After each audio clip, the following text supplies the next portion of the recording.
Trump made a lot of Republicans very upset today and a lot of Democrats very happy. He hosted a made-for-TV discussion about guns and school safety. And surprisingly, he called for new rules at the NRA, and most in his own party oppose. That includes expanded background checks, restricting gun sales to young people, and he even said he might discuss banning assault weapons. KCAL 9 political reporter Dave Bryan is here with the stunning exchange that played out on live TV, Dave. And to say this didn't exactly go the way the participants expected it would be quite an understatement. The New York Times described Republicans in the room as stone-faced and Democrats as giddy. The president encouraging a group of senators and representatives to cut a deal quickly. The issue tonight, like with many of his comments, is he serious or will he take it all back down the road again? We have to do something about it. We now have to do so. We have to act. We can't wait and play games and nothing gets done. Sounding at times more like a frustrated Democrat, President Trump presided over a televised White House meeting on gun control and how to stop mass shootings. The meeting included 17 members of the Senate and the House, Democrats and Republicans.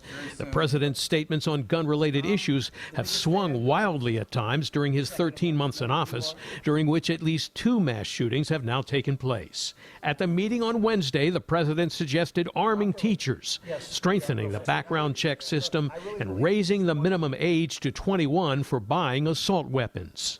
You can't buy a handgun at 18, 19, or 20. You have to wait till you're 21, but you can buy the gun, the weapon used in this horrible shooting at 18. That stunned Republicans and shocked Democrats like California Senator Dianne Feinstein, who launched into her argument that assault weapons should be banned, period, zeroing in on the killings with AR-15s. This is when the 10-year assault weapon ban was in, how incidents and deaths dropped.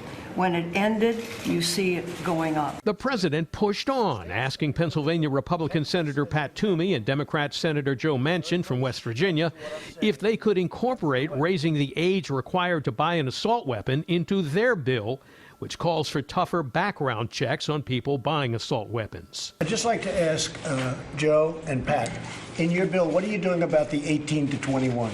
We didn't address it, Mr. President. Look, I think why? Because you're afraid of the NRA, right? My reservation about it, frankly, is that the vast majority of 18, 19, and 20-year-olds in Pennsylvania who have a rifle or a shotgun, they're not a threat to anyone.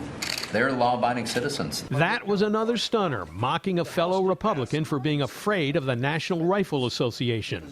And Trump made it clear raising the age for assault weapon purchases to 21 is now a make-or-break issue for him. I'm asked that question more than almost any other question. Are you going to 21 or not? And that wasn't the president's only clash with Republicans. At one point, he confronted recent shooting victim Congressman Steve Scalise in a discussion about whether gun owners should have the right to carry concealed weapons across state lines. These are people, by and large, who are helping us stop crimes. These are people who are well-trained, who actually go out there and help prevent crimes. I'm with you, but let it be a separate bill. You'll never get this passed. If you add concealed carry to this, you'll never get it passed. And he clearly has reservations about passing a full-blown assault weapons ban, which Senator Feinstein is pushing for. The problem, Diane, is that these aren't where you walk into a store and buy. These are where somebody hands you a gun and you hand them Oh, no, some you money. go into a store and you can buy an AR-15. You can. You can buy a Tech-9.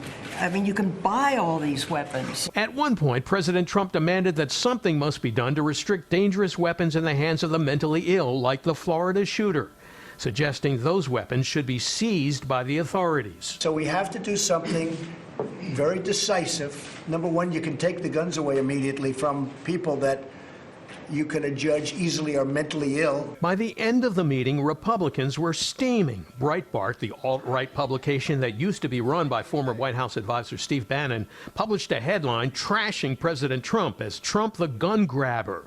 Seeds Dems wish list, bump stocks, buying age, assault weapons, background checks.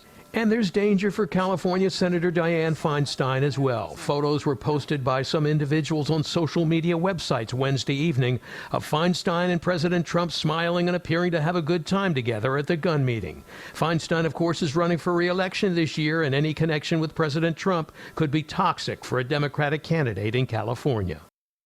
So what made Feinstein smile? Well, President Trump told the group, quote, she has some very good ideas. It was obviously a pleasant surprise, if not a shock for the veteran Democrat.